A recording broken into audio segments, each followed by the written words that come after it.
como um homem sábio, uma princesa triste e um escocês louco por dinheiro ajudaram Dom Pedro a criar o Brasil, um país que tinha tudo para dar errado. Sugestivo, né? 1822, de Laurentino Gomes.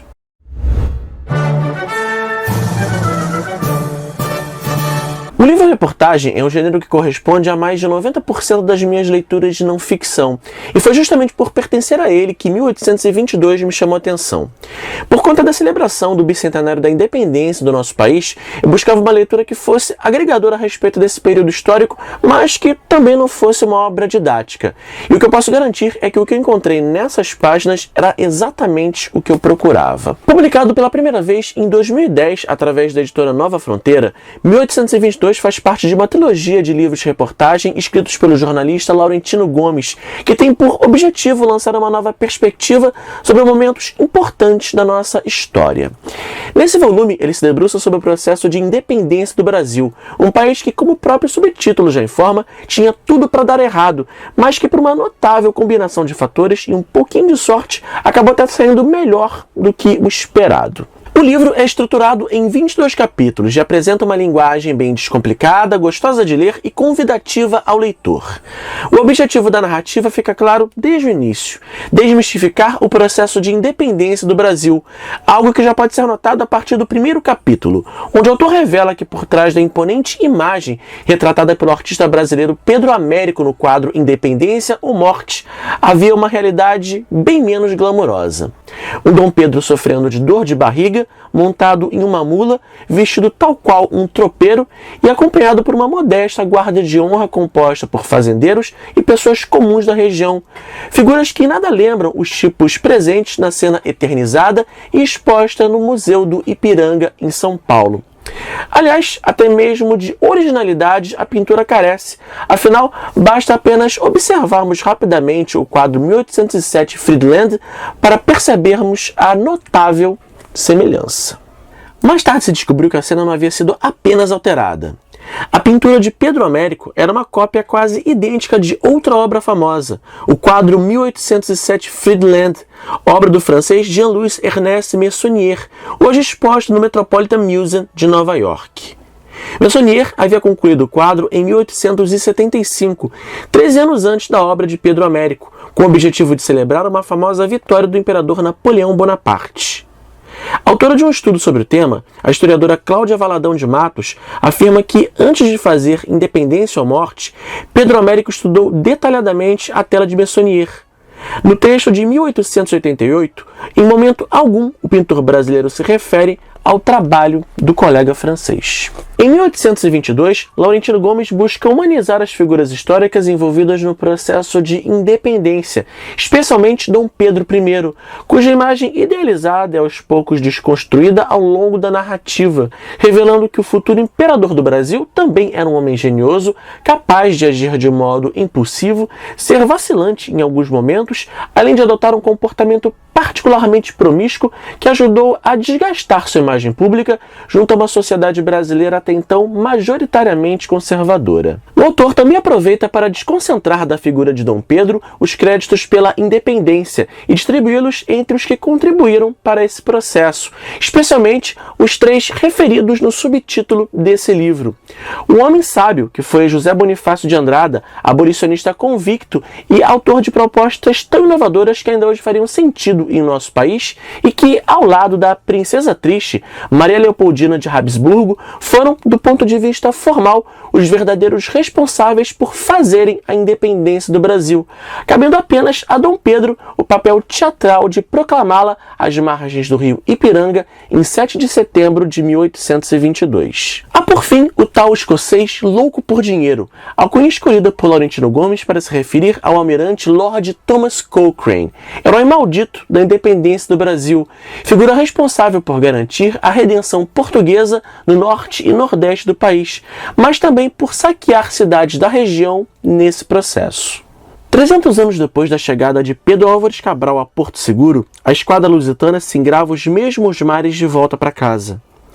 Deixava para trás uma colônia que em 3 séculos se enriquecera e prosperara até o ponto de se tornar um país independente. Apesar da pressa do embarque, Madeira de Melo não deixou ninguém para trás, nenhum soldado, nenhum ferido ou doente. Ao partir, levava entre 10 e 12 mil pessoas. Curiosamente, era um número próximo ao total de passageiros que havia cruzado o Atlântico rumo a Salvador 15 anos antes com a família real portuguesa. Ali também, ao chegar em 1808, o príncipe regente Dom João decretara a abertura dos portos, iniciando o processo irreversível de separação entre Brasil e Portugal. Nesse livro, um mito muito comum a respeito da independência do Brasil é desmentido, o de que o processo de ruptura com Portugal foi pacífico e resolvido por meio de meras negociações entre o rei Dom João VI e o filho Dom Pedro. Trata-se de um grave equívoco, pois essa independência foi conquistada a custo de muito sangue derramado. Milhares de vidas perdidas em uma guerra que durou 21 meses e que Laurentino Gomes explora aqui, nos capítulos A Guerra, a Batalha do Genipapo e a Bahia. Esse último merece um destaque especial, pois lança holofotes sobre uma celebração local praticamente desconhecida da maioria dos brasileiros de outras regiões, o 2 de julho, data em que as tropas portuguesas foram expulsas de Salvador em 1823, uma vitória decisiva que evitou a fragmentação do nosso território. Nesse mesmo capítulo, o autor ainda destaca a atuação da mais famosa heroína da Guerra da Independência, a baiana Maria Quitéria de Jesus Medeiros, que chegou a lutar disfarçada como homem e é reconhecida como a primeira mulher a integrar o exército brasileiro. De todos os problemas brasileiros na independência, a escravidão foi o mais camuflado e mal resolvido. Serviu também para expor uma estranha contradição no pensamento dos homens mais revolucionários da época. Documentos, manifestos e discursos falavam em liberdade, direitos para todos, participação popular nas decisões, mas seus autores conviviam naturalmente com a escravidão, como se a defesa dessas ideias não dissesse respeito aos negros. Capítulos como O Trono é Constituinte e Os Órfãos, de onde extraí esse trecho lido, ajudam a formular uma questão que parece gritar a plenos pulmões por essas páginas. Independência, mas para quem? A partir desse panorama realizado por Laurentino Gomes, fica claro que a ruptura entre Brasil e Portugal era apenas uma questão de tempo diante dos ventos revolucionários que varriam a Europa e da guerra de independência dos Estados Unidos. As monarquias absolutistas estavam em declínio e as colônias se rebelavam para se tornarem independentes. Porém, nossa independência, como fica evidenciado nesse livro, nunca foi plena. Deixamos sim de responder aos mandos da metrópole com a separação em 1822, mas ainda estávamos vinculados a ela por meio da monarquia dos Bragança, sendo, portanto, uma ruptura controlada. A Constituinte, convocada por Dom Pedro em junho daquele ano, foi dissolvida por ele mesmo em novembro de 1823, justamente por não atender aos seus interesses, e por isso nossa primeira Constituição foi outorgada em 1824 pelo agora Imperador Dom Pedro I, sem a participação da opinião popular. Era de fato um texto bastante liberal e o mais avançado na questão da proteção dos direitos civis naquela época, porém escravizados, mulheres, índios e pobres foram excluídos dos direitos políticos, que somente poderiam ser exercidos por uma minoria em nosso país, os ricos, a famosa elite. Ironicamente, não fosse os pobres e escravizados que se uniram à luta pela independência, muitos inclusive alistados à força, essa guerra jamais poderia ter sido vencida. Mais ultrajante ainda é o fato das mulheres terem sido ignoradas quando foi justamente uma delas, a princesa Leopoldina, quem desempenhou um papel fundamental no processo de ruptura e posteriormente no reconhecimento da autonomia do novo país pelas cortes europeias.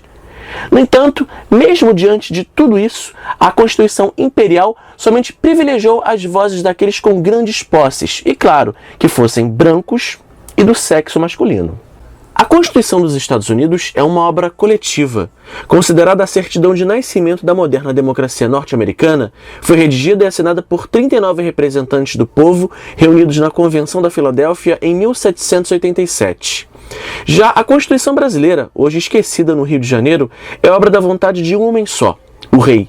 E por mais avançada que tenha sido, nela o povo nunca se reconheceu. Os capítulos finais de 1822 abordam assuntos como a suspeita morte de Dom João VI, ponto em que também se revela como nasceu a famosa dívida externa brasileira, uma atitude de Dom Pedro que motivou a revolta definitiva da população contra sua gestão e a consequente abdicação do trono. A guerra contra o irmão Dom Miguel pela coroa portuguesa e a morte de Dom Pedro I são os assuntos que encerram esse volume. Dessa forma, Laurentino Gomes também explora em seu livro temas periféricos ao assunto da independência do Brasil, realizando assim um panorama amplo que abrange desde os fatores que motivaram a ruptura com Portugal até questões como o papel exercido pela maçonaria nesse processo e a escandalosa influência de Domitila de Castro Canto e Melo, a amante do imperador, na corte brasileira. Mas sem dúvida, 1822 é um livro com potencial para nos fazer refletir, pois ao observar o passado é possível fazer uma interessante análise dessa nossa independência. Pensando nesse contexto, o quadro Independência ou Morte de Pedro Américo pode ser compreendido como uma grande metáfora do nosso Brasil 200 anos após a independência. Uma cena perfeita, épica e ilusória, imaginada para romantizar e esconder a realidade. Ainda hoje enfrentamos as consequências da colonização e boa parte do pensamento discriminatório e preconceituoso daquele tempo ainda permanece enraizado na sociedade contemporânea. Na minha opinião, a independência somente poderá ser plena quando for exercida e percebida por toda a nossa sociedade, e não apenas por alguns.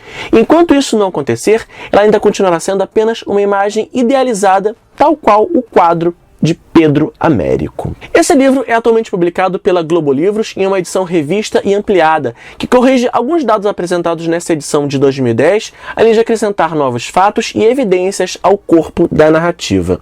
Aqui na descrição do vídeo você vai encontrar links para adquirir 1822 através do site da Amazon. Lembrando que ao comprar através deles você estará ajudando o canal e desde já eu agradeço. Se você gostou do vídeo, não esqueça de dar aquele joinha, comentar, se inscrever aqui no canal e também de me seguir nas redes sociais.